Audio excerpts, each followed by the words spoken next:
On July 9, 2026, the European Parliament voted 416 in favor, 169 against, with 22 abstentions, approving the start of final negotiations on the legal framework for the digital euro. This does not yet mean its final introduction, but the process has begun, the laws are being prepared, and the infrastructure is being built. The digital euro and other CBDC systems are not merely a new form of money. They create the possibility for money to become a fully centralized and programmable tool of control. The problem is not only that someone may be able to decide where, when, and on what you are allowed to spend your money. The problem is that such a decision could be enforced through a single rule, algorithm, or political order. Today, they can promise that the digital euro will not restrict purchases. They can promise privacy. They can say that it will not determine what you are allowed to buy. But laws change. Governments change. Crises are used to introduce rules that would previously have been unacceptable, and the infrastructure remains. When a system exists in which every transaction can be tracked, restricted, or stopped, the most important issue is not what today's government promises. What matters is what this government, or some future government, will be able to do. If the system decides that you have spent too much on fuel, your next purchase could be declined. If it decides that you should not travel, the money for your ticket simply will not work. If you receive money that must be spent by a certain date, it could become unusable after that deadline. If a political or algorithmic system decides that you represent a risk, no one has to arrest you. No one even has to knock on your door. It is enough for your money to stop working. That is the essence of centralized programmable money. Control no longer has to be enforced through physical force. It can be automatic, immediate, and carried out without any official having to accept responsibility.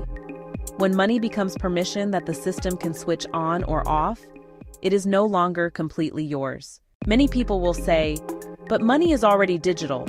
We already pay with cards." That is true. But the problem is not paper versus a screen. The problem is who controls the network through which the money moves. A card is a way to access money. Programmable digital money can contain rules that determine what you are allowed to do with it. That is the difference between ownership and permission. And almost everyone who recognizes the danger sees cash as the only form of protection. Cash should be defended because it provides a certain degree of privacy. But cash is not the real solution either. Cash comes from the same center. The same center issues it, determines its supply, influences its value, and reduces its purchasing power through inflation. It can restrict cash payments and gradually remove cash from everyday use. That is why the real struggle is not between cash and digital money. The real struggle is between centralized control and decentralized freedom. This brings us to Mosaic Chain. MOS is not the digital euro. MOS is not a CBDC. It is not issued by a central bank, a government, or a company that can independently decide whose money will work and whose will not. MOS is the native coin of Mosaic Chain, a decentralized network with no single headquarters and no single point of control. It is not maintained by a bank, government, or corporation, but by a widely distributed network of independent validators located across many countries around the world. With a CBDC, the central system issues the money, controls the infrastructure, and determines the rules.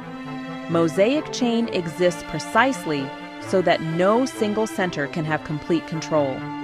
People often think that the digital euro and MOS are the same because both are digital. But a prison and a home both have walls. That does not make them the same. The key question is not whether something is digital. The key question is, who has control? Mosaic Chain is not important only because of the price of MOS.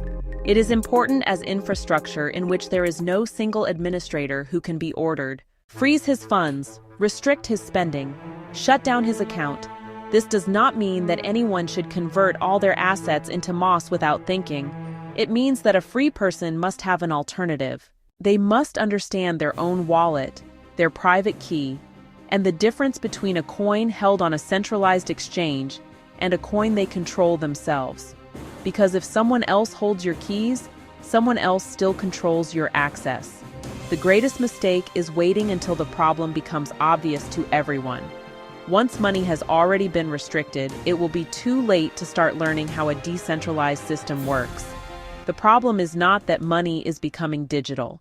The problem begins when it becomes fully centralized, monitored, and programmable. Digital money imposed from above can become the infrastructure of control. A decentralized network built from the ground up represents an alternative. A free person is not someone whom the system currently allows to use their money. A free person is someone who does not need permission from a single center to use what belongs to them.